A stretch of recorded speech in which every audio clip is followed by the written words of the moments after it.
Hello भैया बहन, आप कैसे हैं। आशा है कि आप बहुत अच्छे से होंगे, पढ़ाई भी कर रहे होंगे। आज का मेरा टॉपिक है, प्रकरण है वॉच। वॉच जो है बहुत छोटा टॉपिक है लेकिन बहुत ही महत्वपूर्ण है। यह जूनियर की कक्षा में भी और यह 9th-10th में भी, 12th में भी और अन्य प्रतियोगी परीक्षा के उद्देश्य से भी बहुत ही महत्वपूर्ण और उपयोगी टॉपिक है वॉच। और इसे बहुत बड़ा बताने की ज़रूरत नहीं है, समझने की आवश्यकता है। तो वॉच का शाब्दिक अर्थ होता है बच्चों बोलने से। यह वॉच का अर्थ होता है बोलने। इंग्लिश में इसको हम वॉइस कहते हैं, इंग्लिश में वॉइस और हिंदी में वॉच। यह वॉच का शाब्दिक अर्थ होता है बोलने से। अब हम वॉच कहते किसको हैं, इसकी परिभाषा एक अच्छी परिभाषा होनी चाहिए, क्योंकि जब कोई पूछ देगा वॉच किसे कहते हैं तो मन में एक प्रश्न आएगा कि बोलने को वॉच कहते हैं, लेकिन इसकी एक परिभाषा होनी चाहिए। तो वॉच जो है क्रिया का वह रूप जिससे यह बोध हो कि क्रिया का मुख्य विषय कर्ता है, कर्म है अथवा भाव है, उसे हम वॉच कहते हैं। अब मुख्य विषय से आशा है बच्चों प्रभाव। क्रिया का प्रभाव किस पर पड़ रहा है। मुख्य विषय से घबराने की बात नहीं है, इसका आशय हो गया प्रभाव से। क्रिया का वह रूप जिससे यह बोध हो कि क्रिया का मुख्य विषय या क्रिया का प्रभाव कर्ता पर है, कर्म पर है अथवा भाव पर है, उसे हम वाच्य कहते हैं। अब वाच्य के कितने भेद हैं? 3 हैं, कर्तृवाच्य, कर्मवाच्य, भाववाच्य। वाच्य के 3 भेद हैं, ध्यान से सुनिए। नंबर 1 है कर्तृवाच्य, दूसरा है कर्मवाच्य, तीसरा है भाववाच्य।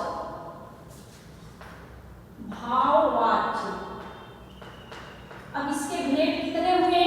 3 हुए। कर्त का कर्ता से, कर्त का शाब्दिक अर्थ है कर्ता से। यहाँ किसकी प्रधानता होगी? कर्ता की प्रधानता।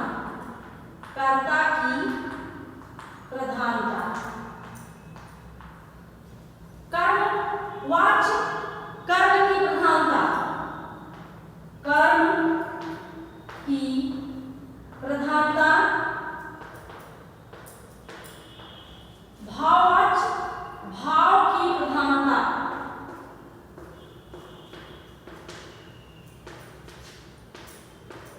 अब आपको शायद समझ में आ गया होगा कि वाच्य के मुख्य रूप से 3 भेद होते हैं, कर्तृवाच्य, कर्मवाच्य, भाववाच्य।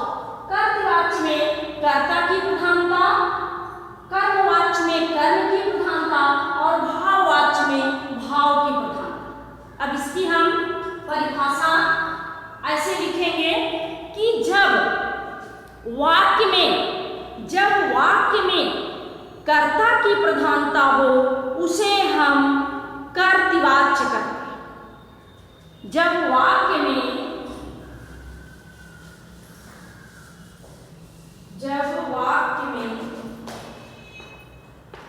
कर्तृवाच्य, पहला नंबर है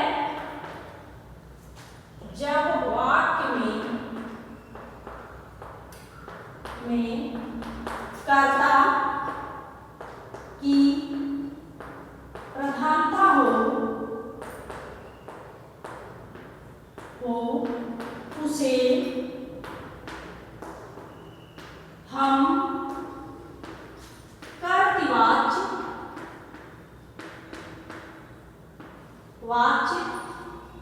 कहते हैं। अब इसमें कुछ मुख्य बातें हैं, उसे हम बाद में आपको समझाएंगे। पहले इसके इस पर देखिए जो भेद। वाक्य में जब कर्ता की प्रधानता हो उसे हम कर्तृवाच्य कहते हैं। आशीष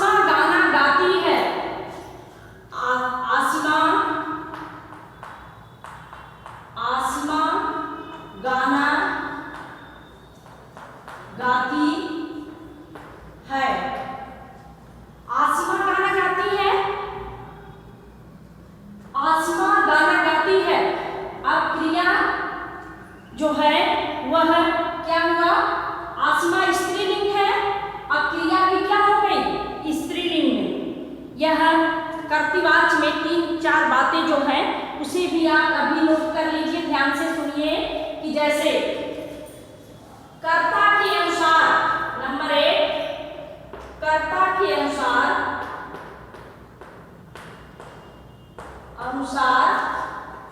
क्रिया बनती है। इसमें सकर्मक व अकर्मक क्रिया होती है।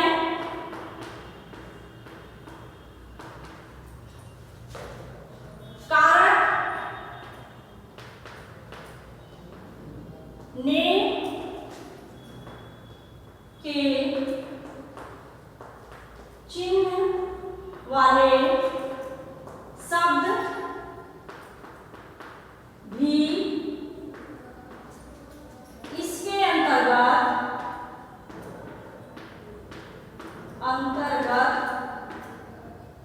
आते हैं। ये तीन मुख्य बातें, कर्ता के अनुसार क्रिया बनती है। इसके पहले जो अभी मैंने उदाहरण लिखा है, तो मैं सोची यह तीन बातें जो बहुत महत्वपूर्ण है, वह 3-4 बातें आप नोट कर लीजिए या इसका पहले प्रकाश डाला जाए, पहले इसको ध्यान में देखा जाए। कर्ता के अनुसार क्रिया बनती है। आसिमा स्त्रीलिंग थी और वह स्त्रीलिंग आसिमा गाना गाती है, क्रिया क्या हो गई? स्त्रीलिंग में हो गई। उसी तरह से कर्ता के अनुसार सकर्मक और अकर्मक, पिछले वीडियो में मैंने आपको सकर्मक और अकर्मक क्रिया को बहुत व्यवस्थित पढ़ा दिया है। उस वीडियो को देखेंगे तो आप समझ जाएंगे। सकर्मक, स का अर्थ होता है साथ, जो सकर्मक जिसके साथ, सकर्मक जो कर्म के साथ है। अकर्मक अर्थात अ को हम जब हटा देंगे तो केवल कर्म बचेगा, वहां अर्थात वहां केवल कर्ता हो जाएगा, क्रिया वहां कर्म नहीं रहेगा। तो सकर्मक यहाँ कर्म है, कर्ता कर्म और क्रिया है, वही सकर्मक होता है। और जहाँ कर्ता और क्रिया होती है वह अकर्मक होता है। वो आप उस वीडियो को देखेंगे समझ जाएंगे। सकर्मक अकर्मक के भेद भी मैंने बताया था। कारक ने चिन्ह वाले शब्द भी आते हैं, तो ऐसे भी हम इसको क्या करेंगे, इसे कारक ने। आसिमा ने पत्र लिखा। अब आसिमा क्या है, यहाँ स्त्रीलिंग है ना, लेकिन स्त्रीलिंग में ने क्या हो गया, ने कारक पर सर्ग चिन्ह बनते ही पत्र जो है वह पुल्लिंग है, पत्र पुल्लिंग हो गया। इसको मैं फिर से लिख के समझा रही हूँ, इसको ध्यान से आप लोग सुनिए कि कैसे ये तीन मुख्य बातें कर्ता के अनुसार, जैसे मोहन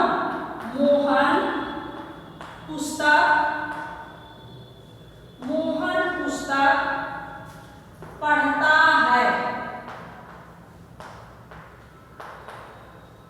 अब मोहन क्या हो गया, कर्ता हो गया, पुस्तक क्या हो गई, कर्म हो गई, पढ़ता है क्या हो गई, क्रिया। अब ये हमें सकर्मक क्रिया मिल गई बच्चों, हमें मोहन कर्ता, पुस्तक कर्म और पढ़ता है क्रिया, अर्थात यह सकर्मक क्रिया हो गई। मोहन पुस्तक पढ़ता है। इसी तरह से गीता गाना गाती है। अब क्रिया का प्रभाव किस पर पड़ा है, गीता जो है ये भी कर्ता ही है, कर्ता, गाना कर्म हो गया, गाती है क्रिया हो गया। अब इसमें हम डायरेक्ट किस पर प्रभाव पड़ा है, प्रत्यक्ष प्रभाव, क्रिया का प्रभाव इस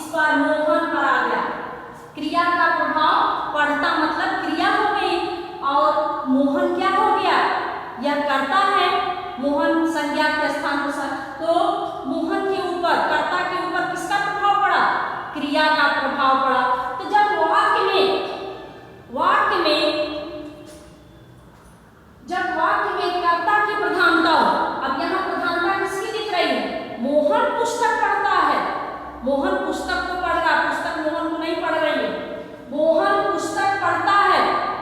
अब यहाँ आखिर गीता गाना गाती है। इसी तरह से मैंने एक और उदाहरण दिया था। अब यहाँ वचन में भी आप परिवर्तन कर सकते हैं। बच्चे गेंद खेलते हैं।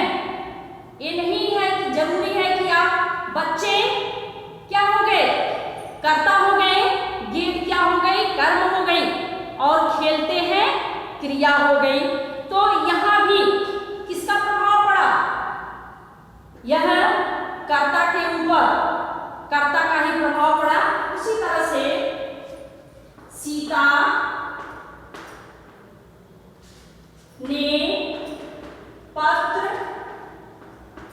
लिखा।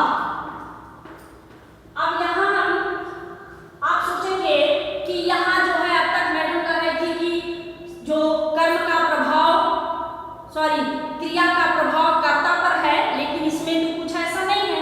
लेकिन इसमें ऐसे है, मैंने तीसरे में आपको नोट जब बताया है वहां ने कारक परसर्ग चिन्ह जो कर्ता का है ने, तो वह ने। अब सीता पत्र लिखा, सीता ने पत्र लिखा। पत्र किसने लिखा, सीता ने। सीता क्या हो गई, कर्ता हो गई, और पत्र जो है वह कर्म हो गया। और लिखा है, जैसे यह क्रिया हो गई, लिखा है। सीता ने पत्र लिखा, कर्ता कर्म और क्रिया।